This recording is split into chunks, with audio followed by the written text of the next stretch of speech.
Hello there guys, welcome back to another epic and execrable maths video. In this video, we're looking at a new topic called Taylor series, which is very similar to a topic that you may or may not have done before called Maclaurin series. If you have done Maclaurin series, good stuff. This hopefully will make a lot of sense. If you haven't done Maclaurin series, don't worry, I'm going to explain it from the beginning, okay? So it doesn't matter whether you have or haven't seen Maclaurin series before. If you do want to know about Maclaurin series, well, I have a playlist on Maclaurin series and I will leave a link in the description to the playlist.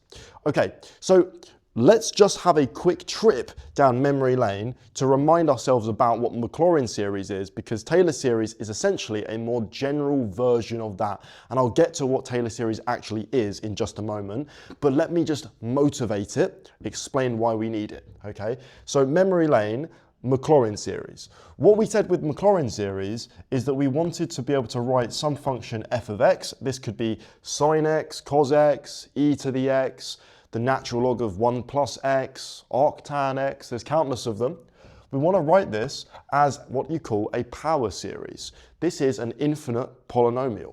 So normally it's written as a0 plus a1x plus a2x squared plus a3x cubed, so on and so forth forever. a1, a2, a3, etc. by the way, they kind of have a formula to them. It involves differentiation, it involves evaluating the derivative of this function at 0, dividing by factorials, etc. But this is the general idea behind Maclaurin series. Now, there are some functions that don't have a Maclaurin series, because if you recall from Maclaurin series what the criteria are in order to be able to have a Maclaurin series, there's two things. One, the function has to be infinitely differentiable, okay? So you have to be able to take infinitely many derivatives of the function and they have to all be defined, okay? And that's not true for every function. The second, and probably more important thing, is that you have to evaluate the function and all of its derivatives at 0. So for instance, there's a very famous function, maybe the natural log of x. Maybe you want to try and get the Maclaurin series of this, but you actually can't. And the reason you can't is because the natural log of 0 is undefined, and also the derivative of the natural log of x is 1 over x, and that can't be evaluated at 0 either. In fact, this has infinitely many derivatives that are defined, but none of them can be evaluated when x equals 0. So this doesn't have a Maclaurin series. That's not good. But maybe it has what we call a Taylor series. So now let's go on to Taylor series and explain what the difference is between what we just wrote down and what this new thing that we're doing is called Taylor series. So it's the exact same principle. We want to write, again, it could literally be the same function.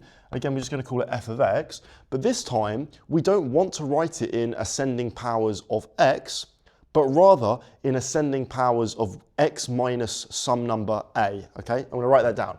So normally you write c0, these are taking the place of all of the a's, a1, a2, etc., plus c1 times, instead of x, it's x minus some number a, okay?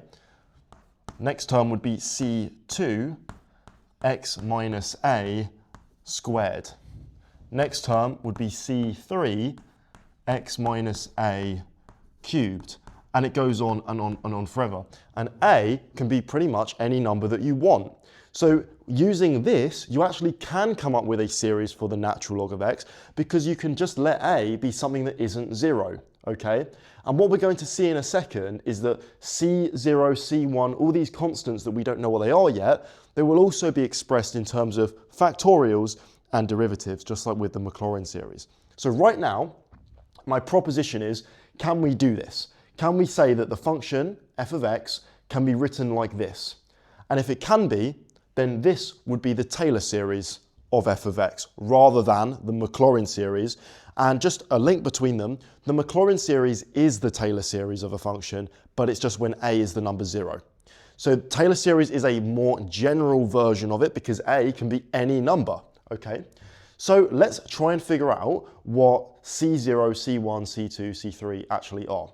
If you've seen my video on Maclaurin series, then hopefully it'll make sense what I'm about to do. Let's look at it though. Let's remove ourselves from that for a second.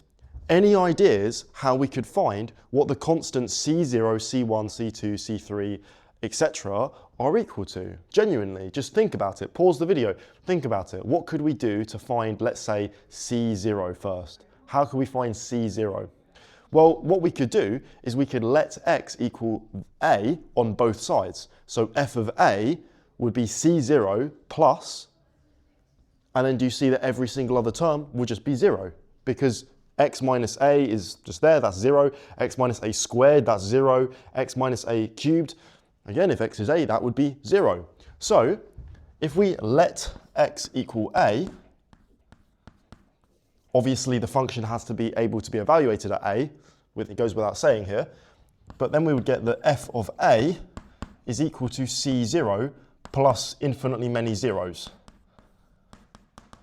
So f of a is equal to C0, so C0 is equal to f of a. Cool, that's the first term of the Maclaurin series. Lovely. Okay, how could we get C1? Well, guys, you might say, oh, that's a bit harder. That's a little bit harder. How do we do that? What do we do? What do we do? Well, what we can do, again, this is very similar to Maclaurin series, is we can actually differentiate both sides of the equation and then evaluate it at a, because that will let us do what we want to do. So I'm just going to, where shall I do it? I'll do it here. I'm just going to differentiate both sides of the equation. So the derivative of f of x is going to be what?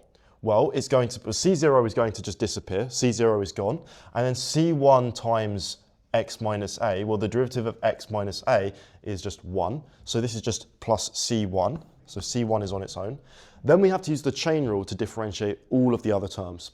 So C2 times x minus a squared, using the chain rule, the 2 would come down, we would times by the derivative of the inside of the brackets, which happens to be 1, it's actually going to be 1 for every single bracket, and then we take 1 off the power of x minus a here, and it just becomes, we get C2 times 2 as well, so 2 times C2 times x minus a, but now to the power of 1.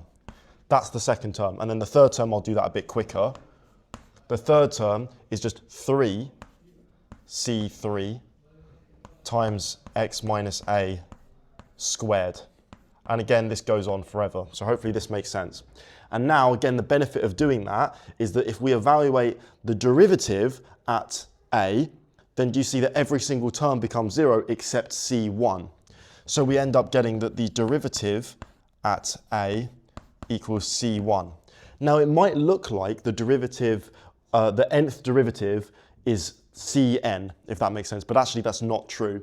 And we're going to see that in the next one, okay? So what I'm going to do is over here, I'm just going to write them down. So I'm going to say, you know, C0, what do we get C0 as? We said that C0 was f of a. We have that C1 is equal to the derivative of f evaluated at the number a.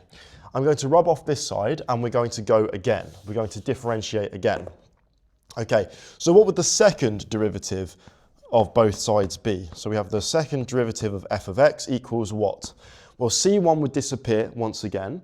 What would happen here? Well, we would just get 2C2. What would happen here? Well, again, the 2 is going to come down. This will become the number 6, C3, and then this becomes x minus a to the power of 1. So we have plus 6C3 x minus a. And again, this just keeps going on and on and on.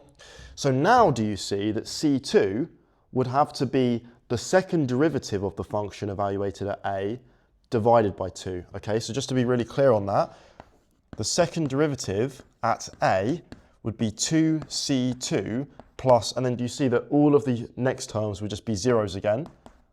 Okay, but we want C2 on its own, so we'd have to divide both sides by 2.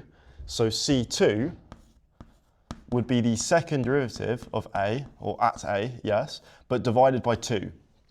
Okay, and then let's just do one more so you can see the pattern. Okay, so the next term, I'm going to rub this off, and we're going to take the third derivative here.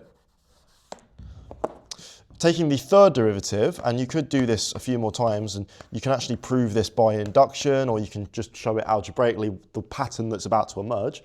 But if we were to differentiate this again, we would just get 6 C3, and then do you agree every single other term would have an x minus a in it? So when we evaluate it at a, that would become 0. So the third derivative evaluated at a would be 6c3. So c3 would be the third derivative evaluated at a divided by 6. So what's going on? Dividing by 1, dividing by 1, dividing by 2, dividing by 6. Well, guys, it's the same as the Maclaurin series. We're dividing by the factorials. So 2 factorial, 3 factorial. And you could keep doing this and prove to yourself that you do get the next one would be 24. It's very easy to show it algebraically, okay? So I'm going to rub this off and I'm going to write down the general formula for the Taylor series of a function, now that we know what all the coefficients are, okay? So we now know, we can now replace all of these c's with what they are in terms of the function. They're not just random, arbitrary. We actually can compute them with a given function. So c0 is f of a, so it's the function evaluated at a, plus c1, so the function or the derivative of the function evaluated at a, multiplied by x minus a. Okay, what's c2? The second derivative evaluated at a divided by 2 factorial. So plus the second derivative evaluated at a divided by 2 factorial. And remember, that's being times by x minus a squared. And then, you know, one more. We have the third derivative evaluated at a divided by 3 factorial times x minus a cubed. And that would just go on and on and on forever, okay? Absolutely forever. So the general way of writing this, if you want to write it in a slightly nicer way, would be that it is the sum from n equals 0 to infinity of the nth derivative evaluated at a divided by n factorial times x minus a to the power of n. Okay, this is the general formula for the Taylor series of a function. Okay, this accounts for every single term. Have a look at it, make sure that you agree, make sure that you're happy with what I've just written. You just make sure. Don't just look at it and just go, okay, fine. Look at it, make sure you're really, really happy with that. Pause it if you even need to. This is the formula for Taylor series, incredibly important formula. As you will see in your maths journey, this is a huge, huge thing. And once again, you will notice that if you let the number a become the number 0, then it is the same as the Maclaurin series formula. But this is a lot better because now you can make a series for something that didn't have a Maclaurin series, like the natural log of x is probably the most famous example. In the next video, I will do an example question to show you how to calculate a Taylor series for an actually given function f of x, okay? And we'll see what that looks like and how to do it. But hopefully, as an explainer, as an introduction to this topic, that was helpful. Thank you guys, as always, so much for watching. I highly appreciate it, and I'll see you in the next video. Cheers.